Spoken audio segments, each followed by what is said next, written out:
हाय, मैं हूँ लखन और आप देख रहे हैं मेरा यूट्यूब चैनल हंट। और मैं लाया आप सभी जीडीएस भाई के लिए जीडीएस ट्रांसफ़र पोर्टल से रिलेटेड एक नया वीडियो। जी हाँ, एक नया वीडियो जो कि आप सभी जीडीएस भाई जो कि ट्रांसफ़र लेना चाहते हैं आप सभी के लिए यहाँ खास होगी, क्योंकि मैं इसमें बताने वाला हूँ कि आप जब जीडीएस ट्रांसफ़र के लिए आप ट्रांसफ़र के लिए अपना फॉर्म डालोगे तो फॉर्म किस तरह आपको फिल करना है और किस तरह की सावधानी रखना है, और चॉइस फिलिंग और आपका जो प्रेफरेंस होता है, जो आपको चॉइस करना रहता है कि आप कौन से बीओ और कौन सा सर्कल लेवल में आप जाना चाहते हो तो, और कौन से डिवीज़न चॉइस करना चाहते हैं, इन सभी के बारे में यहाँ आज का वीडियो है।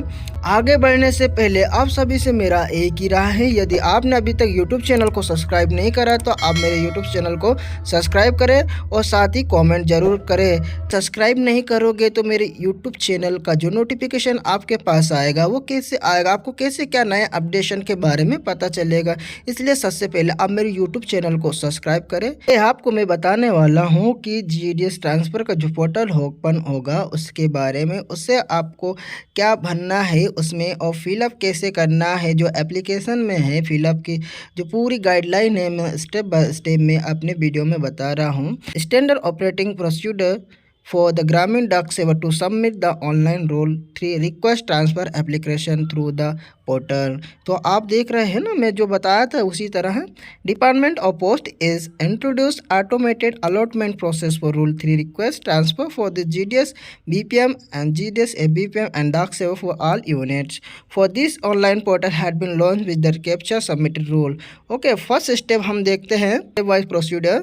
तो इसमें देखते हैं कि to initiate the transfer process, the GDS official has to first log in to the Rule 3 portal using the URL rule3cpt.com and the following login screen will appear। तो सबसे पहले आप क्या करोगे है ना, सबसे पहले आप जो जिस भी ब्राउज़र से आप अपना जो सर्चिंग करते हो आप उससे सर्च कर सकते हैं। यदि आप ये नहीं डाल पाते हो तो आप डायरेक्ट रूल 3 CPT या GDS रूल 3 करके भी आप उसको सर्च कर सकते हैं। तो सबसे पहले सर्च करने के बाद आपके पास इस तरह का इंटरफेरेंस ओपन होगा जो कि फर्स्ट एबो इसी तरह आएगा। जो आपके रूल 3 जो है ना अपना जो ट्रांसफ़र का जो पोर्टल है सबसे पहले इस तरह आएगा। तो आप देख रहे हैं फर्स्ट में जो एम्प्लॉय आईडी देख रहा है, सबसे पहले जो आप एम्प्लॉय आईडी उसको डालेंगे। देखो भाई, ये उनके लिए है जो पहले से लॉगिन करे थे है ना। अभी जो नया यूज़र रहेगा, नया यूज़र के लिए सबसे पहले रहेगा रीसेट। यहाँ क्लिक हेयर सेट में डालेंगे। तो नया यूज़र रहेगा ना वो अपना जो पासपोर्ट है पहले रीसेट करेगा, है ना। आपने पूरा एप्लीकेशन में फिल करना है आपको और अपना पासपोर्ट बनाना है। इसके बाद लास्ट जब आपकी पासपोर्ट और आप सब बना लेंगे इसके बाद आपको एम्प्लॉय आईडी आपकी डालनी है यहाँ पे, और जो आप पासपोर्ट बनाएंगे वो, इसके बाद आपको यहाँ लॉगिन करना है। ठीक है, इस पर लॉगिन करना है। लॉगिन करने के बाद आपको और एक नया इंटरफेरेंस ओपन होगा तो आप उसको क्या करना है, आपको उसे भी आपको फिल करना रहेगा। बाद The GDS can log in into the portal by entering their username and password। Here the username is CS employee ID of the GDS। जो अपना GDS एम्प्लॉय आईडी है वो आईडी आपका रहेगा यूज़र नेम में। ठीक है, during the first time login, जब यदि आप फर्स्ट टाइम में लॉगिन कर रहे हो, जो GDS है जो अभी पहले बार लॉगिन कर रहा है, जो हाल ही में उनके 1 साल हुआ वो ट्रांसफ़र लेना चाहते हैं, उसके लिए the GDS has to create his new password by clicking on the set reset passport option available on the screen. ये जो नए जो है फर्स्ट टाइम जो लॉगिन कर रहा है वो पहले अपना पासपोर्ट बनाना है उसको। इसके लिए है ना, अपना पासपोर्ट बनाने से पहले उसको अपना जो नीचे आपने देखना लॉगिन के नीचे क्लिक ऑन द सेट, जो सेट या रीसेट जो पासपोर्ट ऑप्शन आ रहा है आपको पहले वो क्लिक करना है। नया यूज़र है जो नया जो जीडीएस भाई है जो अभी लॉगिन करना चाहते हैं और अभी उनको उनका पासपोर्ट कुछ भी नहीं मालूम है, तो सबसे पहले वो अपना पासपोर्ट क्रिएट करेंगे। और पासपोर्ट क्रिएट करने के लिए क्लिक इन सेट रीसेट करके जो यहाँ गोल में दिया हुआ जो हाईलाइट करा हुआ है आपको वो क्लिक करना है। क्लिक करने के बाद फिर आपको जो एक नया इंटरफेरेंस ओपन होगा। जब उस रीसेट पासपोर्ट पर आप क्लिक कर देते हैं तो आपके पास इस तरह का इंटरफेरेंस ओपन हो जाएगा। जो एम्प्लॉय आईडी आपको सबसे पहले एम्प्लॉय आईडी डालना पड़ेगा, दूसरे में एंटर पासपोर्ट और री एंटर पासपोर्ट, मतलब यहाँ आपको पासपोर्ट क्रिएट करना पड़ेगा। जो आप जो भी पासपोर्ट बनाएंगे जब लॉगिन कराओगे ना तो आपको वही पासपोर्ट लगना है। तो आप ऐसा ध्यान से रखिएगा, जो हमेशा याद रखें वही पासपोर्ट आपको बनाना है, क्योंकि आप जब भी ट्रांसफ़र के लिए पोर्टल पर एप्लीकेशन के लिए आप लॉगिन करोगे तो आपका वही पासपोर्ट लगना है। ठीक है, तो यहाँ सबसे पहले आपको अपना एम्प्लॉय आईडी डालना है, फिर इसके बाद एंटर पासपोर्ट करना है। सबमिट करोगे ना, सबमिट करने के बाद जो आपका मोबाइल नंबर जो आपने दिया था उस पर एक OTP जाएगा, और OTP सबमिट करने के बाद आपके पास इस तरह का OTP आएगा। जो आपके पास OTP आ जाएगी तो आपका जो है ना पासपोर्ट क्रिएट पे, तो आपके नीचे यहाँ OTP डालने का आएगा, 6 अंकों का OTP रहेगा। तो आपको OTP यहाँ डालना रहेगा, OTP आपको सबमिट करना पड़ेगा। OTP सबमिट के बाद और एक इंटरफेस ओपन होगा। OTP एंटर करने के बाद आपके पास इस तरह का एक इंटरफेस ओपन होगा, जो कि उसमें लिखा है your password has not been set, please set your password by using below link. तो आपका पासवर्ड हैज़ बीन सेट है ना। तो आपको जो यूजिंग करना है पासवर्ड, तो आपको किस तरह से वो जो लिंक दिया है उस तरह से आपको सेट करना है। जब आप पासपोर्ट सेट कर लेते हैं तो सेट करने के बाद आपको एम्प्लॉय ID और आपकी पासपोर्ट डालना है, और पास ओपन हो जाएगा। आपका जो प्रोफाइल है आपका नाम भी आ जाएगा उस पर। तो आप जो एंटरप्रेन्योर ओपन होगा, इसके बाद हम आगे बढ़ते हैं। आप जब अपना पासपोर्ट डाल लोगे ना, तो उसके बाद इस तरह का इंटरफेस ओपन हो जाएगा, जैसे कि अब्दुल माजिद AK जो कि इन्होंने अपना ओपन करा था। तो इसके बाद आपको क्या करना है, इसके बाद आपको यूटिलिटी पे जाना रहेगा, है ना। इसके बाद और ओपन करना है अपने को, तो हमें पहले है ना अपने फॉर्म भरना है, तो इसके लिए हमें यूटिलिटी में जाना पड़ेगा। तो मेरे पूरे वीडियो में अंत तक बने रहिएगा, मैं पूरा स्टेप बाय स्टेप आपको बताऊँगा। अब यूटिलिटी जो हमारा है, ये जो पेज है ये ओपन हो चुका। अभी ओपन होने के बाद है ना, इसके बाद ये आपका रूल 3 एप्लीकेशन आ जाएगा। हम रूल 3 एप्लीकेशन को क्लिक करेंगे। जब हम रूल 3 जो एप्लीकेशन है उसे हम ओपन करेंगे, तो हमारे पास इस तरह का इंटरफेस ओपन होगा, जो कि आप सभी को भरना है। तो सबसे पहले आपकी एम्प्लॉय ID आपको देखना है, इसके बाद आपका नेम देखना है, साथ में आपका जो अभी वर्किंग ऑफिस है वो देखना है, ठीक है। इसके बाद नेम ऑफ अकाउंट ऑफिस जो आपका SO ऑफिस रहेगा। इसके बाद आपकी डेजिनेशन, आप कौन से पोस्ट में है वो भी आपका चेक कर लीजिएगा, और आपका वर्किंग हावर्स, आप कौन से वर्किंग हावर्स में 4 आवर्स का या 5 आवर्स आपका वर्क टाइम है, तो आपको वो भी देखना होगा। और TRC लेवल, आपका TRC लेवल कौन से आपको मिल रहा है वो भी आपको देखना, ठीक है। इसके बाद आपका आधार नंबर आपको डालना पड़ेगा, साथ ही आपका मेल, आप फीमेल या मेल हो, आपका जेंडर आपको डालना होगा, साथ में आपका जो मोबाइल नंबर है आपको मोबाइल नंबर भी आपका डालना होगा। और ये email ID वही email ID आपको डालना है जो कि आपने अपडेशन के टाइम या आपने जो वर्क के जो पहले है ना आपने email ID दिया था, जो email ID है उसी को आपको यहाँ भी डालना होगा, ठीक है ना। तो इसके बाद आप देखेंगे यहाँ डेट ऑफ बर्थ का ऑप्शन, तो हम डेट ऑफ बर्थ आपका जो भी रहेगा तो आप डेट ऑफ बर्थ वहाँ डालिएगा।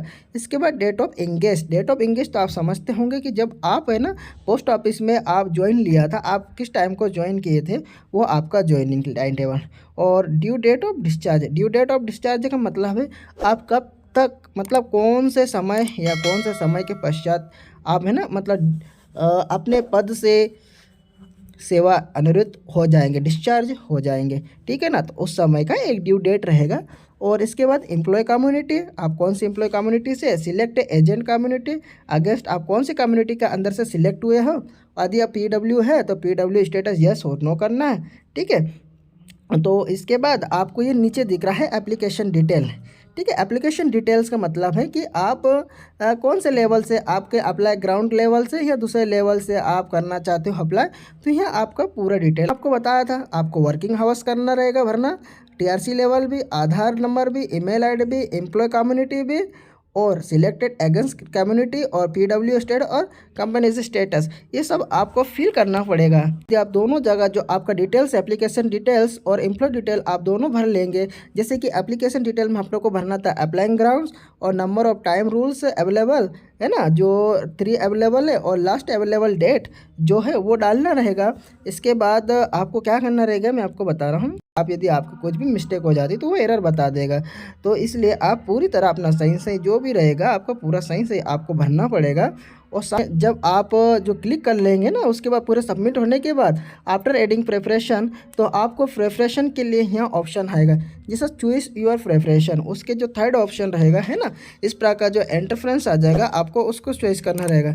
जैसा मान लो ये है किसी ने चॉइस कर, जैसे मान लो हमने चॉइस करा है ये तेलंगाना सर्कल का मेडक डिवीज़न, जो कि आप कौन सा डिवीज़न में जाना चाहते हो और कौन सा जो BO में जाना चाहते हो उसके बारे में। तो सबसे पहले भाई कोई तेलंगाना का है तो तेलंगाना का डाल लिया। इसके बाद डिवीज़न उसका मेंढक डिवीज़न, अब उसको कौन सा ऑफिस में जाना है, भाई ISO में जाना है कि BO में जाना है, तो उसको यहाँ BO में जाना है, तो BO उसने ऐड प्रेफरेंस किया। तो अब अपने को क्या करना है, जो ऐड है ना तो यहाँ करके ऐड प्रेफरेंस पे अपने को क्लिक कर देना है। तो ये ऐड हो जाएगा। ऐड होने के पश्चात आपको नीचे इस तरह शो होने लग जाएगा। यहाँ आपको हर तरह का अवेलेबल रहेगा, लेस देन 10 प्रेफरेंस रहेगा आपके लिए यहाँ। मतलब ऐसे 10 बीओ में आप भर सकते हो। एप्लीकेशन लेना चाहते हो वैसे 10 बीओ में तो आप 10 प्रेफरेंस भर सकते हो। इस तरह आपका पूरा शो हो जाएगा। पहले प्रेफरेंस नंबर, सर्कल, डिवीज़न और आपका ऑफिस रहेगा। ठीक है, तो इस तरह आपके पास पूरी तरह डिटेल आपको दिखा जाएगा। तो आपने क्या करना, सब आप भर दोगे। यदि मान लो किसी को पूरा 10 भरना है, उसने पूरा 10 भर दिया। 10 भरने के बाद आपको इस सबमिट बटन को क्लिक करना है। सबमिट बटन क्लिक हो जाएगी ना, इसके बाद और दूसरा एंटरप्रेस ओपन हो जाएगा। होने के बाद आपके पास इस तरह का एक एप्लीकेशन का जो है ना पॉपअप हो जाएगा, एक मैसेज जो कि please make sure that you enter this correct application one submitted can not be modify. मतलब ये बोल रहा है कि भाई यदि तुम अगर एक बार कंफर्म कर दोगे ना, इसके बाद इसको दोबारा मॉडिफाई नहीं कर पाओगे। तो आप जो भरोगे ना तो वही रहेगा इसका लास्ट। तो जो भी रहेगा तो आपको सबसे पहले आपको इसे है ना क्लियर करना चाहिए कि आपने सही भरा या गलत भरा। तो एक बार आपको पूरा मैप कर लेना चाहिए है ना सबमिट करने से पहले। और ये सबमिट करने के बाद कंफर्म का इस तरह का एक पॉपअप ओपन हो जाएगा, तो जिसको आपको कंफर्म करना है। इसके बाद जो आपने भरा है वो दोबारा मॉडिफाई नहीं होगा। आफ्टर जब हम कंफर्मेशन कर देंगे तब हमारे पास मैसेज आ जाएगा, your rule 3 request has been submitted successfully. तो आपके पास इस तरह का एक सबमिटेड सक्सेसफुल वाली मैसेज आ जाएगी कि आपने ट्रांसफ़र के लिए फॉर्म सफलतापूर्वक जमा कर ली है। ठीक है, तो इस तरह का आपको करना रहेगा। जब आप होम पेज में आओगे रिटर्न, तो आपको होम पेज में आपको इस तरह दिखाएगा, your rule 3 request has been successful submitted. Reference number आपको यहाँ दिया जाएगा कि जो कि इसके बाद आप जब भी जाओगे तो आपका रेफरेंस नंबर, आपका ट्रांसफ़र जो पोर्टल जो एप्लीकेशन आएगा ना आपके सामने, जब इसके बाद जो हमारा जो लिस्ट जारी होता है ट्रांसफ़र के लिए, तो ट्रांसफ़र के सामने लिस्ट जारी होता है तो आपका रेफरेंस नंबर देखा जाएगा। तो रेफरेंस नंबर अपना वहाँ मैप कर लीजिएगा। और साथ ही आपको बता दें कि ट्रांसफ़र जो एप्लीकेशन सबमिट हो जाती है ना, तो एप्लीकेशन सबमिट होने के कुछ दिनों बाद, मतलब 15 दिन 10 दिन के अंदर आपकी एप्लीकेशन पूरे वहाँ चले जाता है डीओ ऑफिस में। फिर वहाँ से आपका 10 से 15 दिनों के अंदर जो रहेगा आपका लिस्ट आना रहेगा। तो जो भी लिस्ट आ जाएगी तो आपने अपना नाम लिस्ट में देख लेना। और उसके बाद आपने अपने डिवीज़न लेवल से आप पहले अपने यहाँ से डिस्चार्ज हो जाइएगा। फिर उसके बाद जहाँ आप ट्रांसफ़र लेना चाहते हैं फिर वहाँ आप अपना चार्ज ले सकते हैं। तो ये था जो मैंने आप सभी को आज स्टेप बाय स्टेप बताया कि फॉर्म कैसे।